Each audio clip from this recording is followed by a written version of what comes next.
मैया क्या करती है? क्या करती है? शीतला मैया जैसा दिशा एवं गोसा को दिया है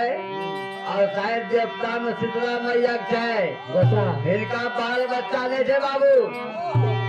माया भी नहीं थे, दया कुछ नहीं थे। वो मैया ने कहीं रच बेटा इतना लेट तुम क्यों क्या कहा में था? तो भैया हमारा सब ठीक है हम मैया कर। हम मैया ने जवाब पूछे था, मैया के बोले जवाब की पूछे था? हाँ भगतरी का हम कही लगे अरे भगतरी का हम कही लगे भगतरी का हम कही लगे भगतरी का हम कही लगे अरे भगतरी का हम कही लगे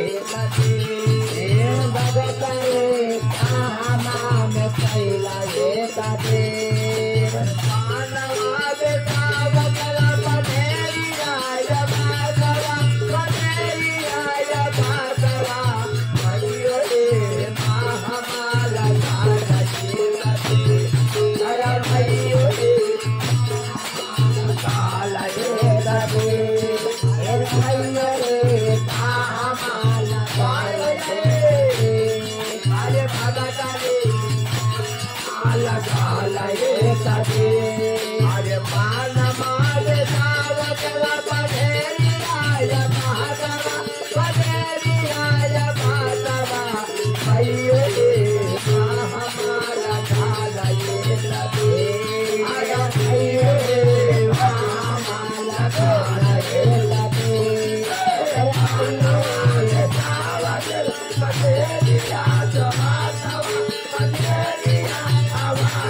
लगे मैयो माँ हमारा गाला ये लगे अरे मैयो माँ हमारा गाला ये लगे मैयो माँ हमारा गाला ये लगे मैयो माँ हमारा गाला ये लगे अरे भगत रे कहाँ हम बताई लगे लगे अरे भगत रे कहाँ हम बताई लगे लगे भगत रे कहाँ हम बताई लगे लगे भगत रे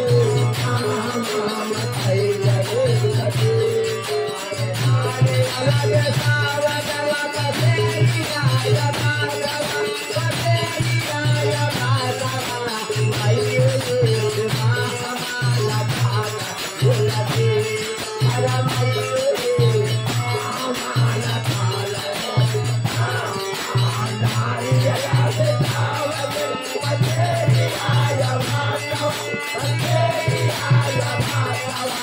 मैयो माँ हमारा गाला ये लगे मैयो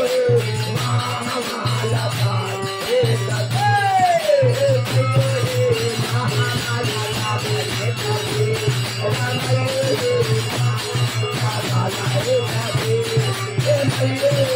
माँ हमारा गाला ये लगे मैयो माँ हमारा ये लगे मैयो माँ हमारा गाला ये लगे मैयो माँ हमारा गाला ये लगे मैयो माँ हमारा गाला ये लगे मैयो माँ हमारा गाला ये लगे और वे प्रेम से वृंदावन बिहारी लाल की जय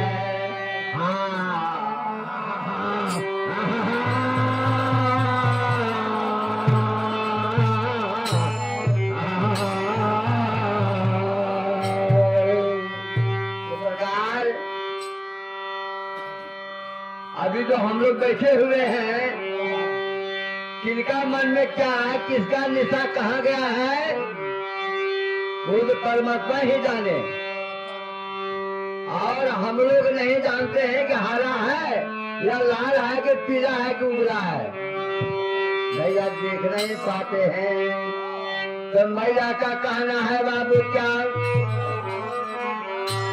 अरे वो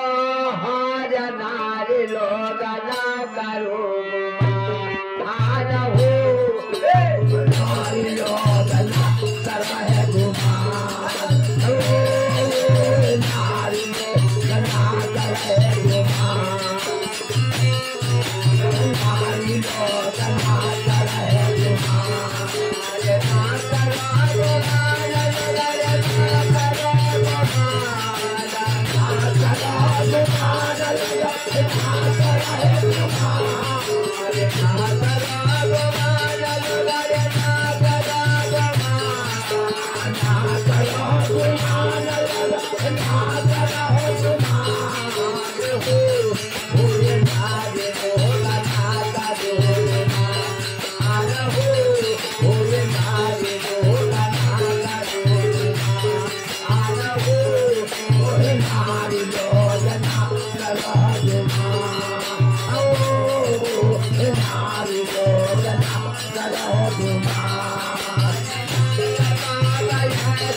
Oh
Hari